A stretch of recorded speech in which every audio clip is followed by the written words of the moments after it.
اعوذ باللہ من الشیطان الرجیم بسم اللہ الرحمن الرحیم۔ اب جو پہلے دو رکوع ہیں اس سورہ بقرہ کے، ان کے بارے میں تعویل عام اور تعویل خاص کا ایک بڑا بنیادی فرق ہے جو نوٹ کر لینا چاہیے۔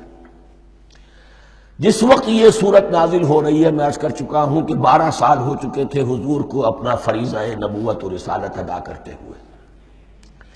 ایک جماعت اچھی بھلی تیار ہو چکی تھی جنہوں نے حضور کی دعوت پر لبیک کہا، ایمان لائے اور آپ کی تعلیمات پر عمل کیا۔ وہ ایک گروہ موجود تھا، یہ ابو بکر ہے، یہ عمر ہے، یہ عثمان ہے، یہ طلحہ ہے، یہ زبیر ہے، یہ عبد الرحمن بن عوف ہے، یہ مصعب بن عمیر ہے، دیکھ لو۔ اور ایک گروہ وہ تھا کہ جو حق کو جان کر پہچان کر محض اپنی ضد اور ہٹ درمی کی باعث وہ کفر پر آ گیا تھا۔ اور اب ایک تیسرا گروہ پیدا ہو رہا تھا مدینے میں آ کر، وہ ابھی ایمبریونک سٹیج میں ہے، کہ جو داعی ہے، مدعی ہے کہ ہم مانتے ہیں لیکن حقیقت میں نہیں مانتے۔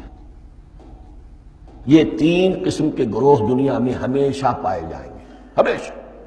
اب میں اس کو لا رہا ہوں تعویل عام کی طرف۔ جب بھی کبھی کوئی دعوت اٹھے گی انقلابی، ایک ہوتا ہے واعظ و نصیحت، ٹھیک ہے، جس نے بھی فائدہ اٹھایا اٹھا لیا۔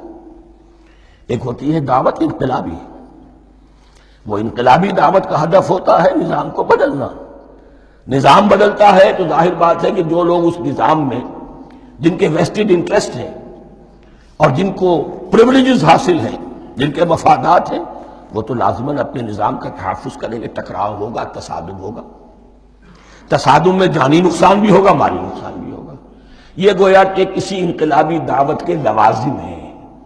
اگر یہ شے نہ ہو تو دعوت انقلابی ہے ہی نہیں۔ اس اعتبار سے ہر انقلابی دعوت کے جواب میں تین طبقے پیدا ہو جاتے ہیں۔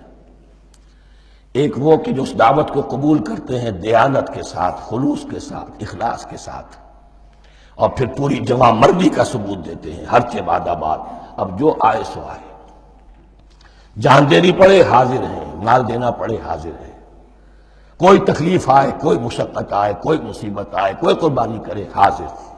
جب پکارا گیا، واپس نہیں پھیرا کوئی فرمان جنوں کا، اور تنہا نہیں لوٹی کبھی آواز جرس کی۔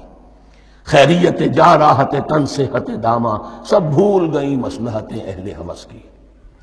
ایک وہ لوگ ہوتے ہیں، ایک وہ لوگ ہوتے ہیں کہ جو اڑ جاتے ہیں ضد پر، ہٹ درمی پر، ماننے کے باوجود، جاننے کے باوجود، یہ بات تو ٹھیک ہے جو کہہ رہے ہیں، کیسے مان لیں؟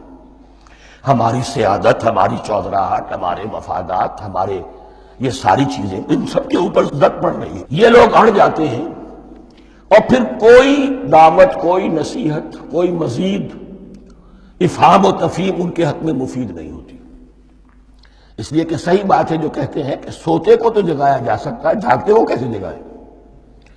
کوئی سویا ہوا ہے تو آپ اسے جگا دیں گے، جو جاگا ہوا ہے لیکن وہ بنا ہوا ہے، وہ اٹھنے کو تیار ہی نہیں ہے، تو آپ کیسے اٹھا دیں گے اس کو؟ تو جو لوگ جان بوجھ کر حق کو پہچان کر رد کر دیتے ہیں، پھر ان کے حق میں کوئی دعوت، کوئی نصیحت، کوئی تبلیغ، کوئی انذار، کوئی تبشیر مفید نہیں ہوتی۔ تیسرا درجہ ایسے لوگوں کا ہوتا ہے جو یا تو شروع میں آتے ہی شرارت کے ارادے سے، کوئی مصلحت ہے جس کی وجہ سے اس دعوت کو قبول کر لیا، کوئی ذاتی منفعت ہے جس کے لیے قبول کر لیا، یا یہ کہ شروع میں تو اخلاص کے ساتھ آتے ہیں لیکن جب قربانی دینے کا وقت آتا ہے تو ان کے اندر سیرت و کردار کی وہ مضبوطی نہیں ہوتی کہ ہر بعد آباد، یہ نہیں ہوتی۔ وہ پھر ڈگمگاتے رہتے ہیں، کبھی کچھ چلے پھر کہیں ٹھٹک کر رہ گئے، پھر کہیں کچھ چلے پھر ٹھٹک کر رہ گئے۔ یہ تیسرا طبقہ ہے کہ جو کہتا ہے، دعوی مدعی ہے کہ ہم نے مانا ہے، قبول کیا ہے، بات ٹھیک ہے، کچھ تھوڑا بہت چلتے بھی، لیکن جہاں مشکل آئی چھٹک کر کھڑے ہو گئے، اوندھے منہ گر پڑے۔ یہ تیسرا طبقہ ہے۔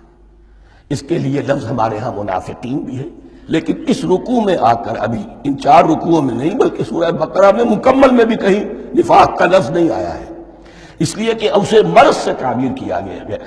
یہ مرض ہے ایک، اور اس مرض کے ذریعے سے لوگوں کے اندر جو ہے وہ ایک نفاق کا بیج پڑ رہا ہے، جو ظاہر ہوگا تو منافقت پوری کی پوری کھل کر سامنے آ جائے گی۔ روگ ہے انسانی شخصیت کا۔